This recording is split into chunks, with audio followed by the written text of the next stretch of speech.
स्वप्नातील घर साकारण्याकरिता सोलापुरातील smart city मध्ये स्मार्ट प्रकल्प घेऊन आले आहेत। सोलापुरातील विश्वसनीय आणि पारदर्शक नाव म्हणजे क्रिस्टल डेव्हलपर्स।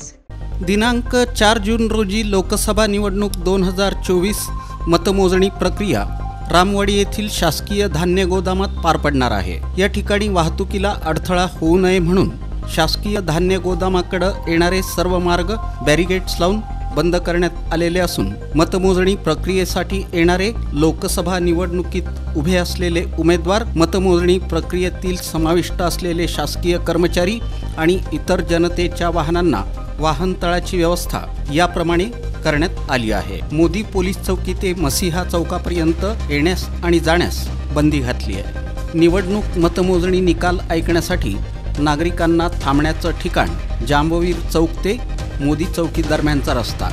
जांबवीर चौक या ठिकाणी निवडणूक निकाल ऐकण्यासाठी स्पीकर लावण्यात येणार आहेत। निवडणूक निकालानंतर रॅली काढून रोड शो करू नये।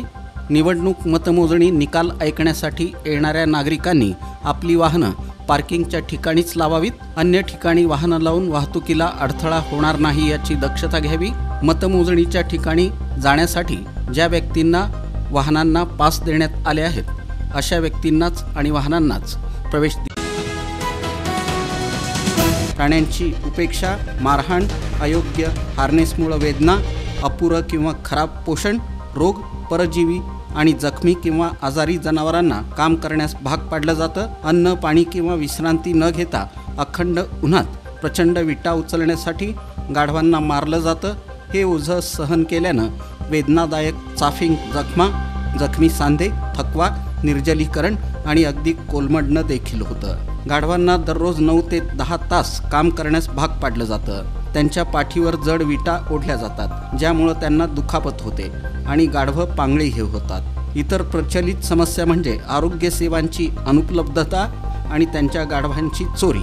शशिकर भारद्वाज आणि सिनियर AWA भीमाशंकर विजापुरे यांनी गाढव मालक आणि वीटभट्टी मालक यांच्याशी अनौपचारिक बैठक घेतली। त्यामध्ये सोलापुरात 4 संभाव्य लाभार्थ्यांची निवड करण्यात आली। अशा प्रकारे 25 मे रोजी 23 गाढवांची सुटका करण्यात आली आणि 2 वीटभट्ट्या गाढवांपासून मुक्त करण्यात आल्या। डॉक्टर चेतन यादव यांनी सर्व गाढवांची तपासणी करून त्यांना वाहतुकीचं फिटनेस प्रमाणपत्र दिले। बहुजन समाज पक्षाचे महाराष्ट्रातील ज्येष्ठ नेते राहुल सरवदे यांचं मंगळवारी निधन झालं। हृदयविकाराचा झटका आल्यानं त्यांच्यावर उपचार सुरू होते। उपचार सुरू असताना त्यांची प्राणज्योत मालवली। मृत्यूसमयी त्यांचं वय 65 वर्षे होतं। आंबेडकरी चळवळीतील सोलापुरातील ज्येष्ठ नेते म्हणून ते ओळखले जायचे। एक पक्ष, एक झेंडा, एक नेता अशी त्यांची ओळख होती। बहुजन समाज पार्टीमध्ये काम करताना त्यांनी अनेक पदं भूषवली। सोलापूर लोकसभा निवडणूकही त्यांनी लढवली। अत्यंत कणखर, स्पष्ट वक्तेपणा, रोखठोक स्वभाव आणि सर्वसामान्यांसाठी झटणारं नेतृत्व म्हणून राहुल सरवदे यांची ओळख होती। बहुजन समाज पार्टी सोलापूर जिल्ह्यात खऱ्या अर्थानं राहुल सरवदे यांनी रुजवली।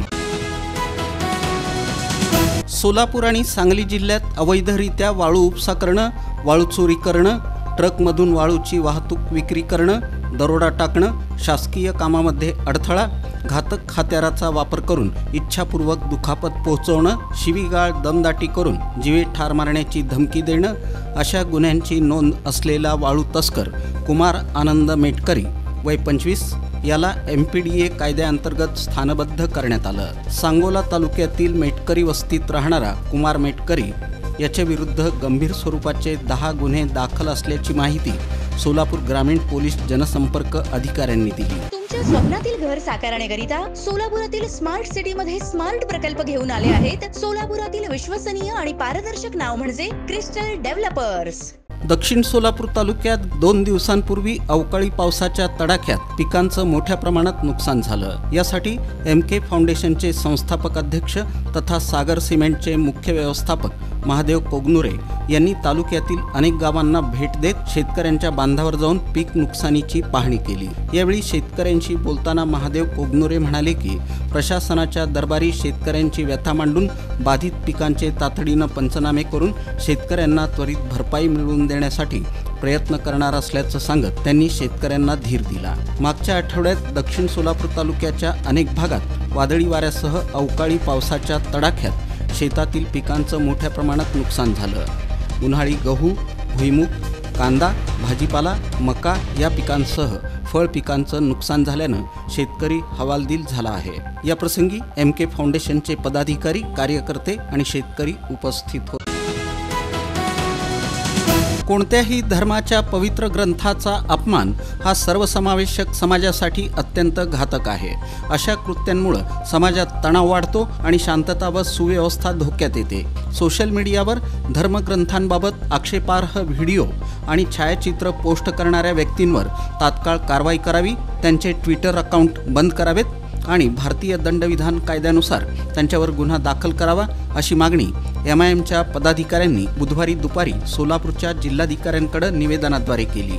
मालेगावमध्ये MIM पार्टीचे नेते तथा माजी महापौर अब्दुल मलिक युनुस इसा यांच्यावर गोळीबार करणाऱ्या हल्लेखोरांवर कठोर कारवाई करावी, अशी मागणीही यावेळी करण्यात आली।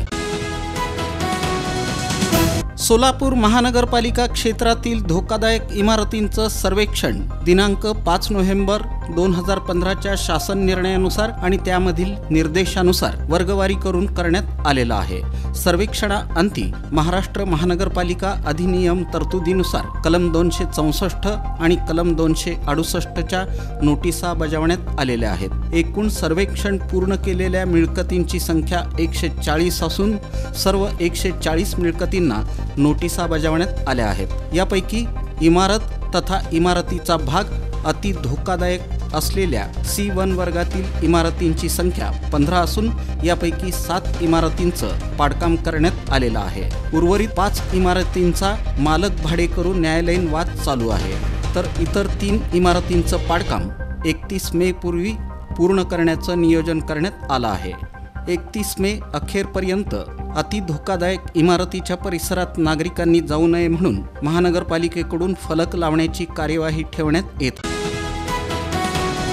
मोहोळ, पंढरपूर आणि मंगळवेढा तालुक्यातील नैसर्गिक आपत्तीग्रस्त गावांची पाहणी केल्यानंतर या सर्व दुर्घटनांची गांभीर्यानं दखल घेऊन तात्काळ पंचनामे करण्यात यावेत। या गावातील केळी आणि इतर फळबागांच्या झालेल्या नुकसानग्रस्तांना एकरी 1 लाख रुपये नुकसान भरपाई देण्यात यावी। ज्या घरांचं वादळ वाऱ्यांमुळे नुकसान झालेलं आहे त्यांना 100% नुकसान भरपाई देण्यात यावी। मोहोळ, पंढरपूर आणि मंगळवेढा तालुक्यातील अवकाळी पावसानं झालेल्या नुकसानीचे तात्काळ पंचनामे करून त्यांना तातडीनं शासकीय मदत मिळण्यासाठी संबंधितांना आदेश व्हावेत। तसंच खंडित झालेला वीज पुरवठा पूर्ववत करण्यात यावा, अशी मागणी आमदार प्रणिती शिंदे यांनी जिल्हाधिकाऱ्यांकडे बैठक आयोजित करून केली। तुमच्या स्वप्नातील घर साकारण्याकरिता सोलापुरातील स्मार्ट सिटीमध्ये स्मार्ट प्रकल्प घेऊन आले आहेत। सोलापुरातील विश्वसनीय आणि पारदर्शक नाव म्हणजे क्रिस्टल डेव्हलपर्स। दक्षिण सोलापूर तालुक्यातील बोळकवठा ग्रामपंचायतीचे सरपंच रफिक नदाफ यांच्या विरोधात 7 सदस्यांनी अविश्वास प्रस्ताव दाखल केला होता। बुधवारी या प्रस्तावावर चर्चा करण्यासाठी विशेष सभा बोलावण्यात आली होती। रफिक नदाफ यांची सरपंचपदी एकमतानं निवड करण्यात आली होती। मात्र रफिक नदाफ यांनी ग्रामपंचायतीचं कामकाज करताना सदस्यांना विश्वासात घेतलं नव्हतं। त्यांच्या विरोधात गैरकारभाराच्या तक्रारी वाढल्या। अखेर 24 मे रोजी 9 पैकी 7 सदस्यांनी अविश्वास ठराव दाखल केला।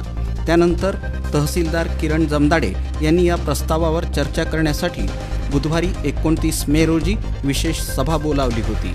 या सभेला उपसरपंच जयश्री इसुरे, गौराबाई तांडुरे, शरणप्पा कोळी, लालसाफ नदाफ, मायादेवी बिराजदार, मंजुळा गायकवाड, जयश्री पाटील यांची उपस्थिती होती। मात्र सरपंच रफिक नदाफ आणि सदस्य मसण्णा गायकवाड हे दोघे गैरहजर होते। या विशेष सभेमध्ये अविश्वास ठराव मंजूर झाल्याचं दक्षिणचे तहसीलदार किरण जमदाडे यांनी यावेळी सांगितलं।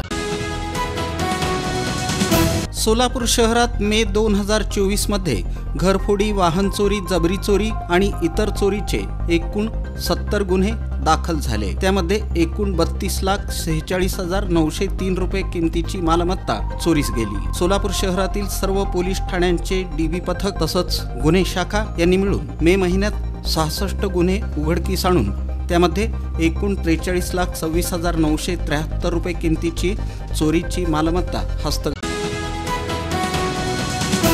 स्वप्नातील घर साकारण्याकरिता सोलापुरातील स्मार्ट सिटी मध्ये स्मार्ट प्रकल्प घेऊन आले आहेत. सोलापुरातील विश्वसनीय आणि पारदर्शक नाव म्हणजे क्रिस्टल डेव्हलपर्स.